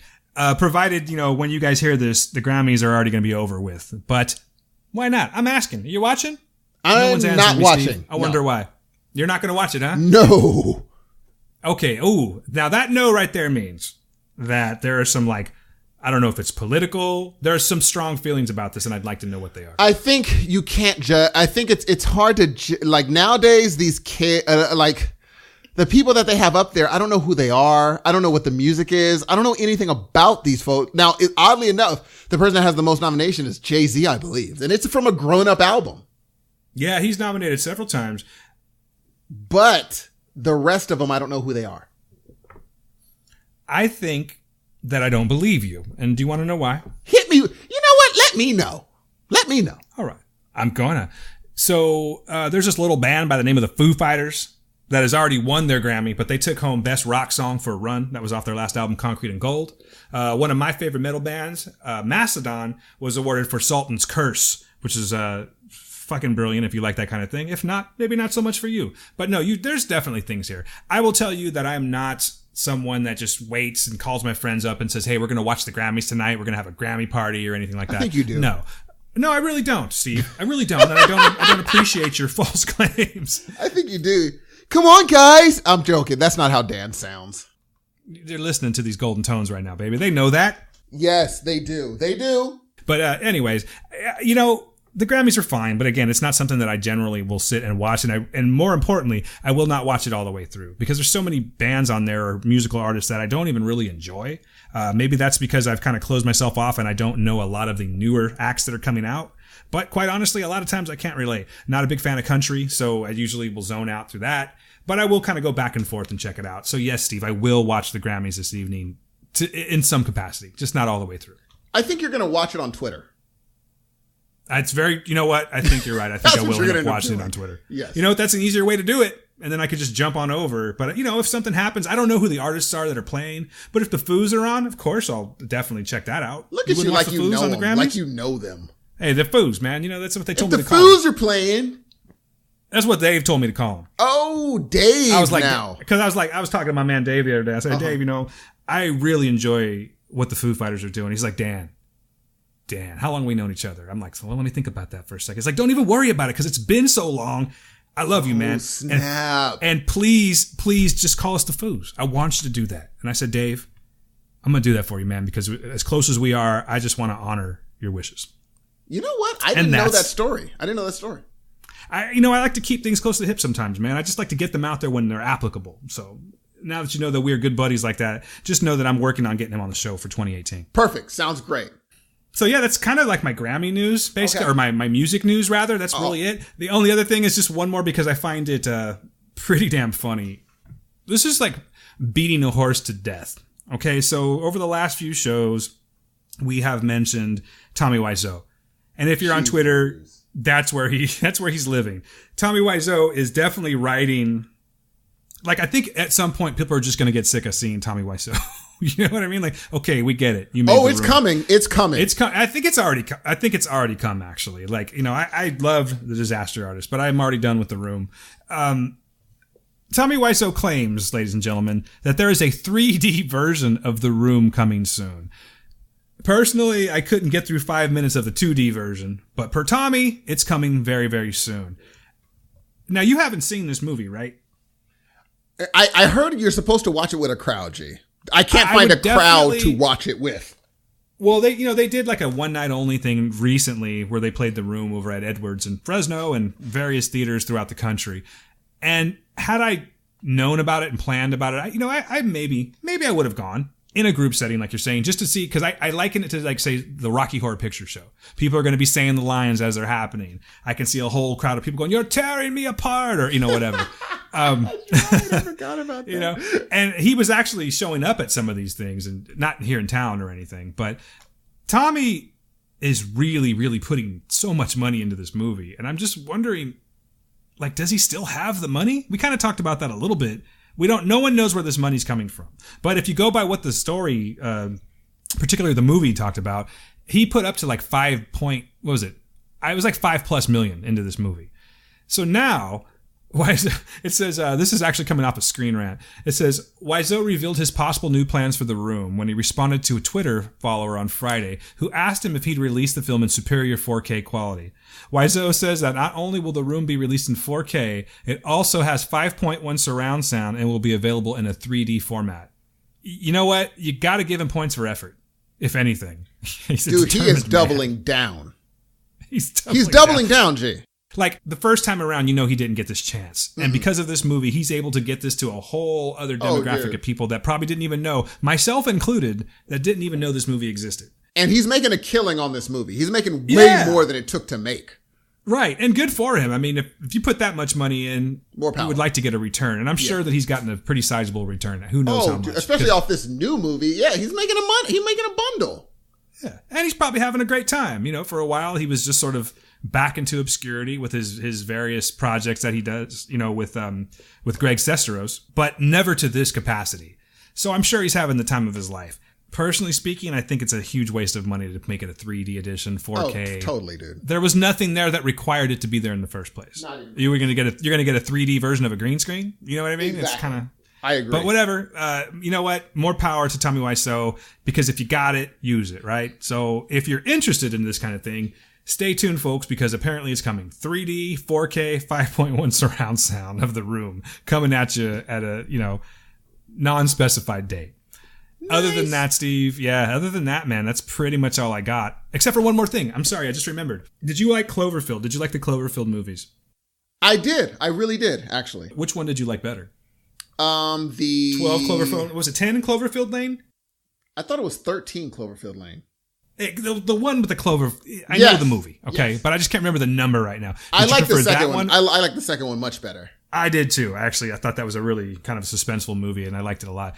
Well, they're back, and I don't know how many of these are going to make, but this time it's going to be on Netflix.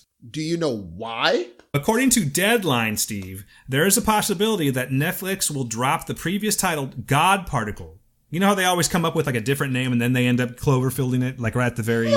At the very end. Yeah, so this one was under the working title of The God Particle. There's a trailer that was supposed to hit during the Super Bowl. It still might be that way. But apparently, this would also confirm that Netflix has actually bought streaming rights to the film. The Super Bowl has become prime marketing ground for movie trailers in the past few years, and there are several rumored trailers coming on February 4th. The Cloverfield sequel is a very particular case. At the recent reports points to Netflix picking up the film instead of a theatrical release. And what that means to me, Steve, is that it's going to be coming a lot sooner than later because they can just drop those things whenever they want to now. Well, it's funny because I have a little something on that.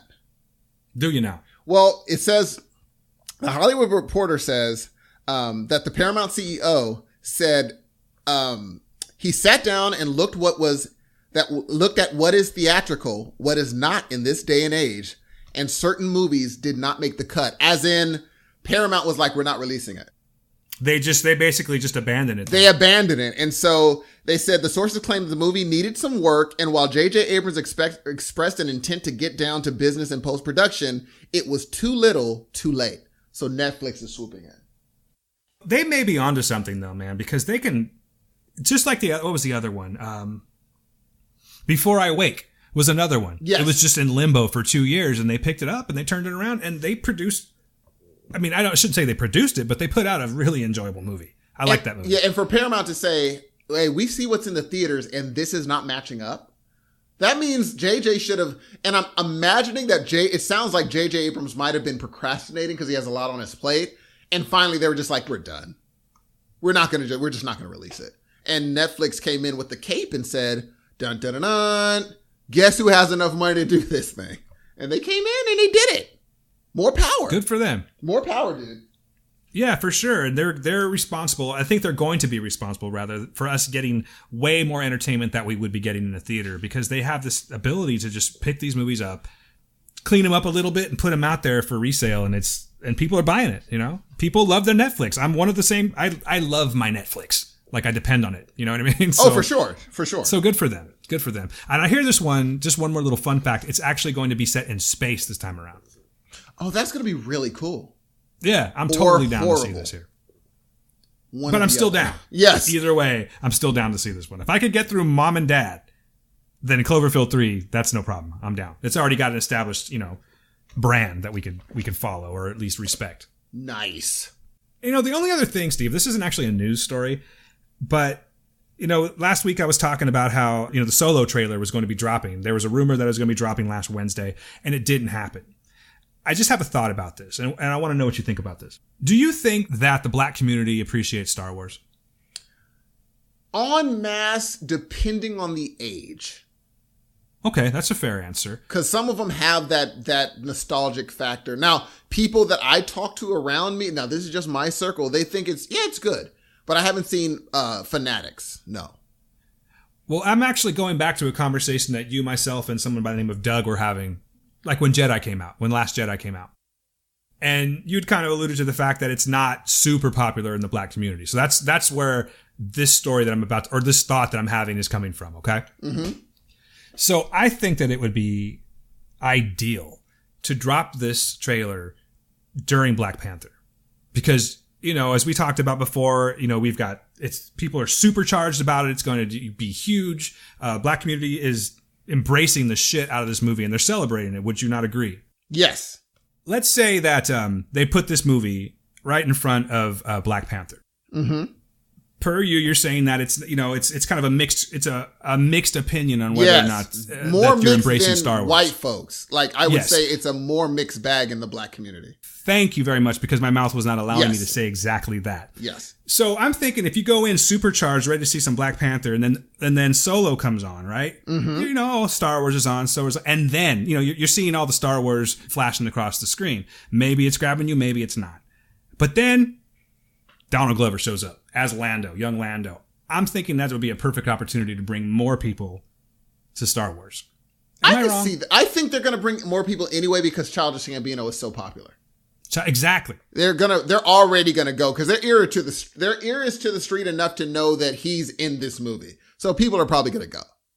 And I almost referred to him as Childish Gambino, but maybe that's a better way of doing it for the purposes of this conversation. Yeah, but we Donald love Glover, it. I love Gambino. Atlanta. I love Atlanta. Yeah, so I'm thinking that this would be a perfect. I really feel like that's why they've been holding off. I'm just saying. That's just something I was thinking about. I'm very eager to see if that's true. That's what I'm calling. I don't think that we're going to see a Solo trailer until Black Panther. I almost guarantee it, but I could be completely wrong. That is genius if they do that. Thank you very much. I thought of that all by myself. Nice. I just couldn't get the words out real well. I was trying to think, but the words weren't coming out. So, okay. You know what? Maybe that's a perfect opportunity to just sign it over to the very well-versed, the very intelligent, the host of this wonderful show, Mr. Steve Hudson. What have you been doing? Co-host. That's why they call me Dan and Co. Oh, damn. So this one has a lot of quotes. However, I found it very interesting because I was thinking the same thing. And the title of this is on Screen Rant. We know Screen Rant, but this is a good article. And the article says, "Is Hollywood's awards season elitism slowly killing the Oscars?" And I was like, what does that even mean? But then they make this point. The vast majority of people have not seen most of the nominated films of these Oscars. That's not due to some sort of public bias against artsy films. Other than Dunkirk and Get Out, none of the films nominated for Best Picture have been in wide release for more than a few weeks. Some are being shown in fewer than 1,000 venues nationwide. And check this out. Until just a few days before the Oscar nominations were announced, Call Me By Your Name had only been shown in 4 theaters nationwide. Wow. Really? I was not aware of that. Neither was I, dude. And Paul Thomas Anderson's Phantom Thread was released the same weekend after limited release in LA, New York, and LA and New York in December. So I'm like, okay, I'm listening. And it says, remember before, they explained that Gladiator, Lord of the Rings, Return of the King won Oscar, Silence of the Lambs, Forrest Gump, Titanic. These are major things where people actually saw the films and can kind of root for the favorite film, right? Right. And it says, well, they're thinking that things like those big names, they don't need Oscars. And so they said things like Lady Bird and Call Me By Your Name, they'll make more money if we say, ooh, Oscar nominated. I'm like, but that's not fair though. They say, quote, long prestige film promotional process of festival screenings and extremely limited theatrical release means that critics and insiders have not only seen these films months in advance of everyone else, They've already engaged in long, cyclical conversation and debates about them. A film can be critically held, experienced a backlash, and then counter backlash before it's ever made widely available to general audiences. So the opinion is already solidified before we even see it. I was like, oh, snap. That's really interesting. That's freaking interesting. So in their community, they've had the conversations already that we haven't. They've seen these movies and they've already said, it's great. No, it isn't. Yes, it is. It's amazing. It sucks. It's terrible. No, it's really good. Let's nominate for an Oscar before it even hits our eyes, period. Game over. Wow. It's just what we get fed, right? Exactly, dude. And it says it's no coincidence that the Oscar ceremony ratings have continued to decline as the categories are increasingly populated by films that no one has seen. You think that's going to change? Well, I would dare to think. Now, I'm completely speaking out of my butt here. Well, I'm just thinking is that an old way of thinking? In other words, I almost said the Academy. Like the Academy.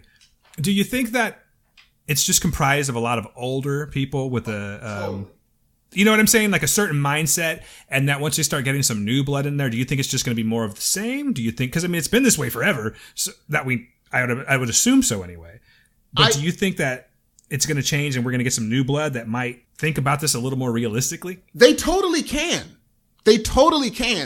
Because even this article said, why don't they do something as simple as charging a nominal fee through Netflix or Amazon and saying that there's a for your consideration box where for a little bit more money a day or a month, you can watch the movies that are being considered for Oscars that are playing in the festivals. So you can be in this conversation for those interested. So you actually have an investment. And for people who don't want to pay it, they'll say, I don't want no for your consideration. I'm not going to pay $5. But people like us, we pay a little bit more just to see what is out there. I absolutely would. It would be like the equivalent of getting screeners or something like that. Boom. Exactly. But right now they like their little circle. So they can decide, is it Oscar nominated in their little circle that's seen this film? We've decided it's nominated. The fact that Call Me By Your Name was nominated after only appearing on 4 theaters is insane. Yeah, I had no idea that the number was that low. That is insane. That's a movie that I have not watched yet. Mm-hmm. And I know you saw it. Yes. I don't know what it is. I just have not had any desire to see this movie. It just didn't seem interesting to me. But everyone's raving about this movie. Should I watch it? They have been, okay, I'm going to say this is controversial. I watched the movie having no idea what it was about, having no idea that there was ranting and raving about it. Mm-hmm. I watched it. Dog. When I was done, and then all of a sudden I hear all this talk, it's the equivalent of someone driving up in a Volvo, and it's a good car, and they're driving away, and people come running out of their houses to you, be like, yo, did you see that car though? And you're like, wait, did we see what are you talking about? That Volvo? Yeah, we're like, what car are you talking about? That one, man. I'm like, yeah, it's nice, but no, man, I can't believe, like, it seems like we both saw 2 different cars. It's a nice car. It's nice enough, but I mean, we've seen nice Volvos before. It's a good movie, but I don't know I don't get it. It's like I am out of the loop, and I think it's because they've been saying, no, you don't understand. It's a great movie. It's a great movie. It's a great movie. And then when people watch it, they're kind of just like, yeah, it's a great movie. It's a great movie. When they're conditioned to say it's a great movie. I don't think it even comes within the circle of Shape of Water. In the circle of it. So I don't know what's going on. In the podcast community alone, I hear so many people that are just praising this movie like it's like as if God opened up the clouds and put his hand down into the theater and buying it. Put this movie on it. You know what I'm saying? Not buying. I am not buying it. And I think again, it's just like the article said. It's like, hey, you got to be in this cool group. You got to like this movie. And I don't understand how we're having this conversation of, in my opinion, I think that if you're going to give people Oscars, make sure you make it available to everyone. What are you scared of? What are you scared of? Are you scared that that most people are going to be like, yeah, not buying it? And so when it wins the award, they're like, wait a minute. We've seen that movie and we are not buying it. Is that what's happening here? I think that's what exactly is happening. But it's just so weird. I couldn't believe that you said the number 4. Like, 4. That's how many theaters. That's how many theaters. And so that, when I read because I was like, okay, let's see. I thought it was going to be one of those, oh boy, they're going to go to the weird part, be like, how dare you do, I thought it was going to go a different direction because of the name of the article. But the more the article went on, I said, yeah, that's a freaking good point right there. They are making the decision without hardly anyone seeing these movies. You know what? There's so much talk about this movie. Screw it. I'm going to utilize the movie pass and I'm going to check it out. There's no reason for me not to at this point. And go see it. I at least have to make an opinion for myself, you know? You're here. I already know what you're going to say.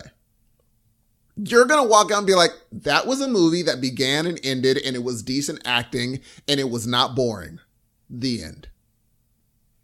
Okay. Nothing like... I'm going to check it out. Yes. Okay. So, this next piece of news is an interesting one only because I love West Side Story and I love Spielberg, who is now making a new West Side Story. Do tell. Dude. So Steven Spielberg, there was a casting announcement shared by Mark Harris, husband of playwright and screenwriter Tony Kushner, confirms that Spielberg is about to embark on one of the more ambitious remakes in recent memory, a new version of West Side Story. Bruh. I am all the way in. Are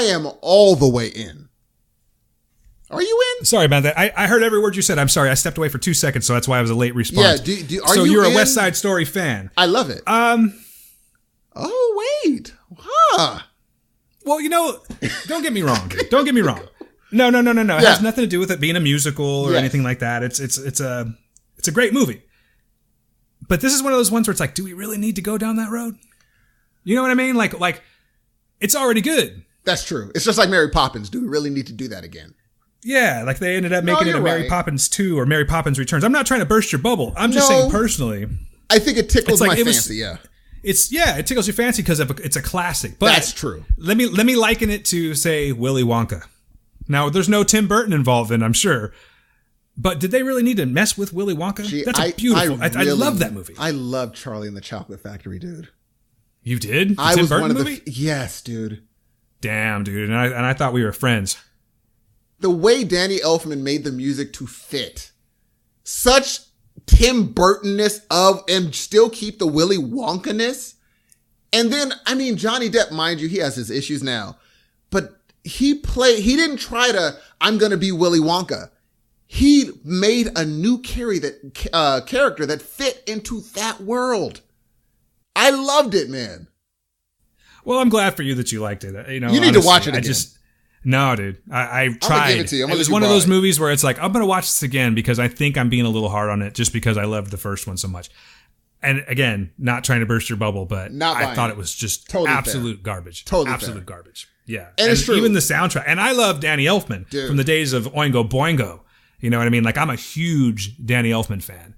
And actually, I think the soundtrack was a lot better than the movie. I even bought the soundtrack. That's how much I like Danny Elfman. Elfman did do the for Batman, right? Yes, sir. Woo! Yeah, I mean, he's a legend. You know what I mean? I know you've never really gotten into Oingo Boingo at all, but what is their popular song? That I could probably tell you several. Okay, I know one that you will know for sure. Yes.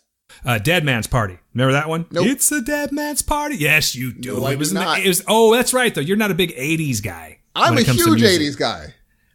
And you said the other night, you said that everything sounds like Duran Duran.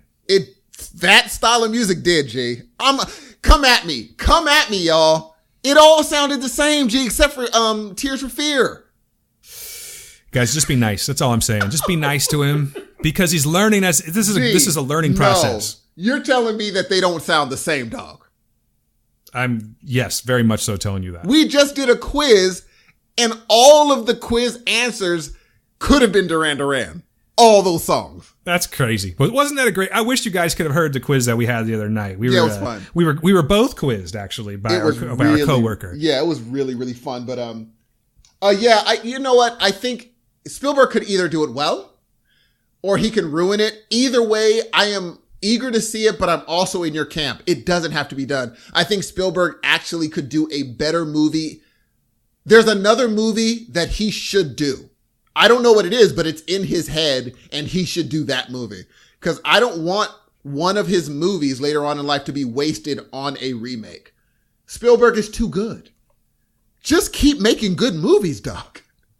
You know what? I think he should have done this. I remember back in the day, walking to the store and reading. It was like one of those movie magazines. I couldn't even tell you. It was forever ago. I was a kid. But I remember reading this and it was like it was about, upcoming movies, or that's how I took it anyway. And they gave a full synopsis of E.T. 2. And it was awesome. And I've just always wanted them to do an E.T. 2. Oh, yeah. I don't think it's ever going to happen, but I think that now would be the time to do something like that. I think if he was able to bust out E.T. 2 and do it properly, that would be amazing. I would rather see that than a West Side Story. They have a script for Goonies 2. Yeah, I know. I I don't know about that. Someone read it and said it was incredible. Back then. But is it meant to, are the original actors coming back? No, it was a nostalgia factor. But it was the continuation of that story. Okay, so it's not a reboot. It's an actual sequel. Yes, it shows them what happens next. I might be inclined to watch that. I think I would give that some love if it was a true sequel and not a reboot. More than West Side Story, I would watch that quicker. Yeah. Maybe I'm being a little too hard on West Side Story. I might check it out, but again, I really it's like, why mess with it? It was already great. I would rather get an original Steven Spielberg script. And there's something about that will get lost. Like, there's certain elements of West Side Story that will get lost with the modern day. You're not the gangs are not going to be like, oh no. And that was great because there's nothing tough about that at all. Snapping and walking, I'll be like, that doesn't translate anymore. That didn't translate. Could you imagine these days if that's how gangs acted? Dude. We're not in Beat It. We're not in Beat It anymore. Yeah, that was kind of like the last of it. That was like a nod to it, actually. Beat It, yeah, so. Look at this motherfucker up in my hood right now. Oh, let's start snapping. Exactly. It's time. Just like they did in Bad. Yep. That was pretty corny. Yeah. Anyway. So check this out. Dan, I'm going to imagine that you are a MoviePass guy. I'm going to go on a limb. I am a huge MoviePass guy. Well, MoviePass just cut ties with 10 AMC theaters without warning. I saw that and I got a little worried there for a second. I'm glad that we don't really have to deal with that yet. But I'm a little concerned. So this is very quote heavy. So here it is. So there will be no mistaking how profitable MoviePass has been for the chain. This is from one of the investors talking about AMC. We currently represent approximately 62% of AMC's operating income. Assuming that AMC is in flat year over year, that equates to $135 million to AMC's gross profit. And that number doesn't reflect the dollars audiences drop at the concession stand. Now, here's what happened. It says, long story short, MoviePass began a program where in exchange for theaters giving them discounted tickets instead of paying full price, those theaters would then get a promotion in the MoviePass app. It's a plan to help make the ticketing service more sustainable since the membership price drop, with plans to branch the app into concession stands and nearby restaurants with MoviePass taking a cut. But AMC, last fall, the CEO said that it has absolutely no intention, and it said, I repeat, no intention of sharing any of our admission revenue, of our concessions revenue with MoviePass. So yeah, they're not having it. So then the MoviePass CEO responds. He says, they said that subscribers should check the app often for participating venues, noting that the list of theaters we work with is subject to change. That's a little scary. Oh, dude. He's saying if you don't work with us, we just will simply give movie passes and other theaters will take your business. That's what he's saying. We are big enough now that if you don't get with us, we don't even have to warn you we're taking it away. We're just taking it away. That means customers are walking up to the theater being like, my ticket doesn't work. And the people behind the desk are like, yeah, what's happening? MoviePass didn't even tell them that they cut them off. Wow. You're just going to be dealing with pissed off customers. Well, here's the thing. Did they mention anything? And I could probably guess that they didn't. I don't imagine that there's any type of refund. What if you've purchased a year? Let's just say you're in the scenario where you purchased a year pass and maybe all you have around you are AMC theaters. Too bad, so sad. They just take your money and they don't give you a refund? Is that on record? Now, here's what I'm going to guess, because look at the theaters that they're taking it away from. Like, one theater is in New York, Los Angeles, Boston, Chicago, San Diego, Tampa, all big places that probably have other AMCs. So they're like, you just can't. So if you can just go 5 miles down the road, you're getting that money. Dude, I think it's a brilliant plan. I'm just concerned that I'm going to end up walking over to my theater or getting into my theater and trying to get, utilize my pass. And then it doesn't work. And then what happens if I get painted into a corner and now I'm a little bit afraid. Like, I'm afraid that it's going to be bad for the consumer. It might. Because it's going to be. If you can't get a refund, what's the point of even doing this? Well, see, the thing is, they said that you could just simply look up the theaters that are participating. They're like, we will change the theaters, but you'll always have it on your app which ones are participating. I guess we really don't have to worry about that. It's just, but I am concerned for people in smaller towns that maybe they only have AMC is what I'm getting at. That's, if they do that to them. If that's even a thing. Yes, if they do that to them, but so far it's only big cities, except for like, one of them was like, what was one of them? Linwood, Washington. I don't even know where that is. That's the one that I'm like, I don't know where that is. Okay. But we're still good. Yeah, I mean, McLean, Virginia, that might be a problem. Tyson's Corner 16, that doesn't sound like it has a billion. And I might be wrong if anyone's from McLean, Virginia, but it sounds like that might be an kind of a hit. Like, yo, I can't go 10 towns over. Actually, well, as long as we're safer now, I guess I'm okay with it. Yes. He said selfishly. Now, this is the last story I have, and this is the most interesting. Well, not the most interesting. I thought it was funny because Redbox is suing Disney. Oh, I heard a little something about this. That's going after the Goliath. Yeah. Yeah. It says, quote, Disney's upcoming on-demand video project is also a presumed factor in Redbox's recent accusations of questionable business tactics. It says Redbox is arguing that Disney's home video branch, Buena Vista Home Entertainment, is interfering with its businesses by pressuring other distributors and retailers into cutting ties with the service.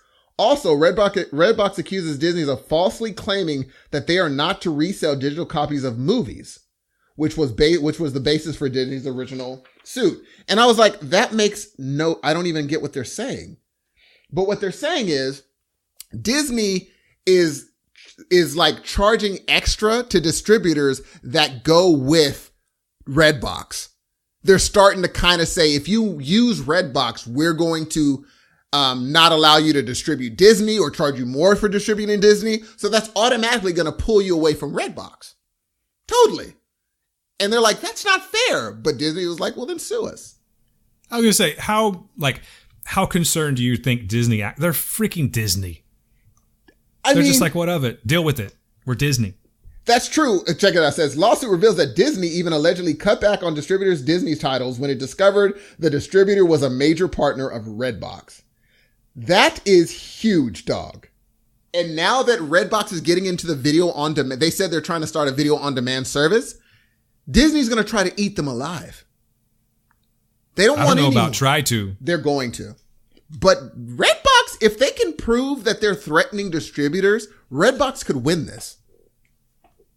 They could totally win it. Not saying it's going to deter any distributors. They'll be like, okay, they won. And they'll be like, but do we still want to piss off Disney? Those distributors still might be like, we're not going to, even though they won, heck no. We want Disney titles. Skip Redbox. Do you think Redbox is becoming irrelevant? Yes, quickly. And me too. And that's why I'm wondering, like, do they even need to go down this road? I'm sure this is a last-ditch effort to stay relevant. You know what I mean? Because those little the literal red boxes will be going away at some point. Oh, totally. Everything's going digital. Totally. So I understand why they want to do a streaming service, but is it too little, too late with all of these streaming with Amazon and Netflix and Disney and Apple? I mean, good luck, Redbox. If they do a video service that's free with your cable, maybe. Yeah, I don't see how that's going to happen. But I don't see that. Yeah, because Disney's going to be like, they still can, I mean, they don't have to verbally threaten distributors. They can just insinuate. They can just insinuate it, and they'll say, we are not crossing Disney. And if it turns out that Disney is within their rights to actually do this, like in the court, if a court of law says that, hey, yeah, you have every right to do this. After that acquisition, dog, dude, there's so many things that they're gonna. Yeah, sure, okay, Redbox. Enjoy streaming the original MASH movie. You know what I mean? Like, exactly. Like, you cannot use anything. Enjoy not having Black Panther on DVD. That you can't sell it. You can't rent it out. Enjoy nothing. Was that Planet Marvel. of the Apes? Oh, that would be mine. That's mine. Thank you. Sorry. Alien? Yeah, sorry. We got to take that one back too. All these huge franchises. Do you see all the biggest franchises? You see all of those? Just put a stamp on all of them that says, nah, son, and move aside. Yeah. That's crazy. Okay, here's the thing. This is going to be the last one, and I'm only giving it to you because I know you would find this funny. Do you know Henry Cavill's in the new Mission Impossible? I do. Did you hear the prank that Tom Cruise pulled on him? No, I didn't. So, this is from Simon Pegg. It was me, Tom, Sean Harris, Ving. When you're at the level to call someone Tom, though. Me and Tom. Tom. So it's we're in a car. It's very cramped in the car, particularly with Ving and Henry, who are both big guys, and me in the middle bombing around in Paris. And every time we finish a shot, we'd have to reset the shot and drive back to the starting point so we could do it again. And so one time, Henry Cavill was like, hey, can I just walk to the starting point? And they're like, yeah, no problem. We can reset there. Tom Cruise, quote, Tom Cruise, Cruise's vehicle drove alongside the Man of Steel star while Simon Pegg vocalized the John Williams iconic Superman theme the whole way he's walking. They just drove next to him with the Superman theme. That's hilarious. Gee. Simon Pegg was singing it? Is that what you were saying? Simon Pegg was just singing it? And Cruise was just going really slow. And Henry Cavill was like, when Tom Cruise plays that prank on you, you know you've made it. When he's making fun of you. I don't know why I can just kind of visualize it because, you see Superman walking a lot, so I kind of have an idea of what he would look like walking down the street. But to see to picture Simon Pegg hanging out the window, being dun, dun, dun, dun, dun, yes, dun, and Cruise and Tom Cruise making sure the car's slow enough to go right next to him. And they said they did it all the way to the reset spot. He's like, that's quite enough. That is quite enough, G. I thought that was hilarious. And it really, I don't know, man. It makes me like Tom Cruise even more. I mean, I still think he's a weirdo, man. I do. But I do think he's a weirdo. But I like him. But all those weirdos, I'm wondering what kind of stuff a certain thing has on them. What stuff do they have on you to make you act like that? Because I think he's a sane person.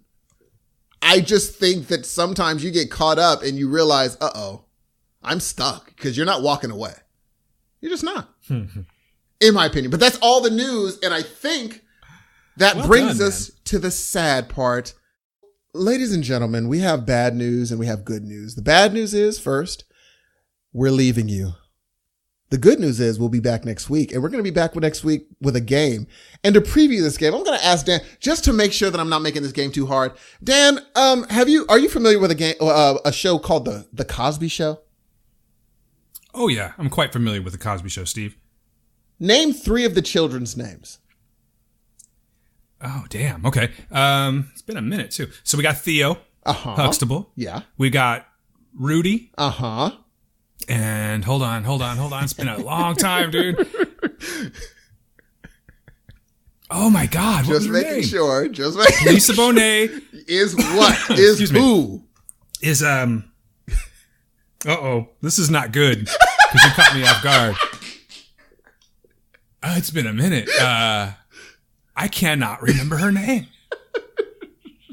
Why do I feel like you're just going to make me feel like an ass right I now? cannot wait for next week, brother. Why is okay, now I got to know why. What's up? Oh, because next week the test is going to be around. This is how hard it's going to be. This is going to be around where we're at. Where you know pretty much, but you're going to be like, daggone it.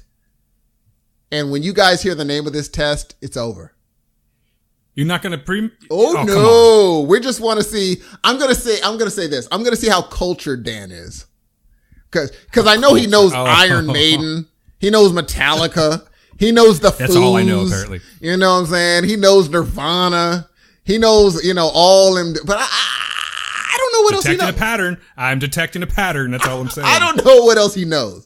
So, by the way, her name's Denise. Denise. That's right. Oh, that's right. Dan, you're And then there was, trouble. but I do know that there was another sister that she wasn't on the show all the time. Yeah, well, maybe I'll put that as a trick question. Okay. No I'm looking. just saying. No See, looking. I know some. No looking. I promise. Yes, but we will have a Cosby Show. We're gonna have some Cosby Show questions. And it's gonna be right in your, like, you were an 80s boy, so it's gonna be right in your 80s, 90s area. I'm not gonna do any current stuff.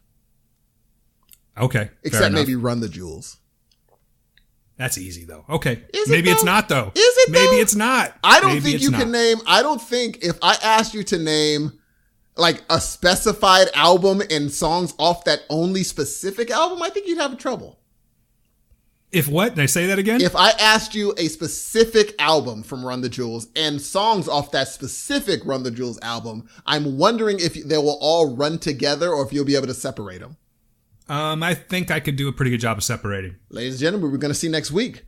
And before we leave though, Dan, do you want to tell us how to get in touch with, or tell them, the wonderful listener, how to get in touch with us? Guys, just go to www.heroesofnoise.com. That is the one-stop shop for everything.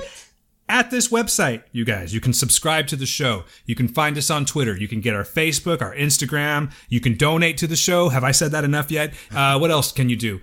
You can check out our other show. There's a link to that on there. It's called The Word, the unofficial Preacher podcast regarding AMC's Preacher. That's going to be coming up into season 3 very, very soon. You might as well just get primed for that because we're coming back hard. So the voicemail's there too. And you know what? I'm not even going to give you the number. It's a link. You click on it and boom, you're good to go. Please, guys, get in contact with us. Leave us. Let's do all the podcasty stuff now, right? We're on episode 14 here. So, we're not going anywhere, guys. We love you. We know you're there. We just want to hear from you. So please feel free to contact us. I can't ask enough. Please leave us some 5-star reviews. We are really, really trying to grow this show, and we kind of depend on you to help us with that. So please, if you like what we're doing, leave us a review, tell a friend, give us a call, make us feel good. There's really no more I can say, but I am asking very kindly for you to do these things. And that's it. That's it for me. And gentlemen, we've made it through we made it through 2 podcasts today. We made it through 2. We've made it through 2 podcasts. We love doing it for y'all, but we've made it again. But until next week, until I get another werewolf email, or I get some more schooling on the bass, or someone else calls me Co, we're going to have to say... I get a little bit of love on the email for once, maybe. You might want to give Dan... I mean, you already got enough, because they called me Cole. They called you Dan. I'm ego bruised today, man. Oh, Excuse me, guys, a little phlegmy. I don't know what's up with that, but I'm a little ego bruised is all I'm saying. So maybe I'm sounding a little bit desperate right now, but just understand it's because I'm ego bruised. Okay, number one, at least you didn't get a werewolf. I would have liked to have gotten a werewolf. I know you would have liked to. Next time, you know what may be great? Is there a snake filter out there? Thank you. If there Put is, a snake, please. Please. Because that was not, I was not, at least say, hey, werewolf included in this email. Do that, Mick Ceasy. Don't just have me opening an email. Don't forget about all that trypophobia either. Oh, dear Lord. Oh, dear Lord. But anyway, we're going to see you next week. And until that wonderful, awesome, and amazing time, I'm your host, Steve. My name is Dan. Folks, thank you very much for listening to the Heroes of Noise. Peace.